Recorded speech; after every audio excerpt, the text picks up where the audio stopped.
En tant que développeur engagé, Imorose a décidé de construire le plus grand mall de la RDC à Lubumbashi. C'est une ville en pleine expansion. Avec l'expertise de nos consultants internationaux, nous voulons offrir à Lubumbashi un centre commercial moderne, sécurisé et adapté aux besoins des familles. Ce mall accueillera plus de 100 magasins, un grand espace de restauration, des enseignes internationales et des zones de loisirs. L'objectif est de créer un lieu stratégique où habitants et visiteurs peuvent se retrouver, stimuler l'économie locale et attirer le tourisme. On a décidé de s'aligner avec le constructeur A1 Builders pour qu'il réalise ce chantier dans un plan assez serré pour que le mall soit opérationnel d'ici décembre 2026. Je réponds au nom de Raphaël Kabash de chez A1 Builders.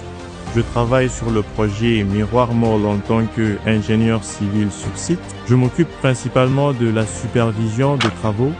Le projet Miroir Mall est un centre commercial moderne de plus de 30 000 m². Miroir Mall se distingue des autres centres commerciaux par les types de matériaux de construction utilisés. Il ne s'agit pas uniquement de béton armé. La structure a été conçue pour résister aux tremblements de terre. Les installations électriques et de climatisation permettront une utilisation plus économique de l'énergie. Je m'appelle Franck Lumea-Kitima. Nous sommes ici en tant que partenaire de BTP CMA pour accompagner les équipes de Miroir Mall à travers des formations sur les standards de sécurité, de qualité et de construction. L'objectif, c'est de transmettre les bonnes pratiques sur le terrain et de s'assurer que les travaux soient réalisés selon des normes claires et rigoureuses.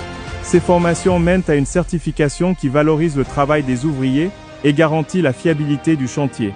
Dans cette formation, nous avons l'identification, nous avons la qualification et la certification. Nous avons ceux qui vont former les agents. Comme ici, ils sont sur le site, ils vont regarder leur technicité et suivant leur niveau, ils auront des certificats, mais ce sera des certificats ISO certifiés. Pour un grand projet comme celui-ci, nous avons rencontré quand même quelques défis. Entre autres, la nature du sol, composée à 70% de roches. Pour cela, nous avons utilisé des engins adaptés afin de pouvoir travailler correctement. Il y a eu aussi des problèmes d'inondation, surtout dans la partie souterraine du bâtiment, pendant la saison des pluies. À ce stade, la construction en béton armé de la structure est achevée à 65%. Côté sécurité, des instructions sont données chaque jour avant le début des travaux. Nous organisons des briefings quotidiens avec les travailleurs et nous veillons à ce que tous portent leurs équipements de protection individuelle. Je m'appelle Monsieur Abel Mandé, je suis responsable adjoint du département anti-incendie des CSP. CSP assure la sécurité à travers des formations pratiques. Nous formons les agents et le personnel du chantier à réagir face aux incendies, évacuation, premiers secours et manipulation des extincteurs. L'objectif, c'est que chacun soit prêt à intervenir efficacement en cas d'urgence pour protéger les vies et les installations. Ce qui nous rend le plus fiers, c'est que ce projet montre qu'il est possible de réaliser de grands investissements dans notre pays et particulièrement ici à Lubumbashi.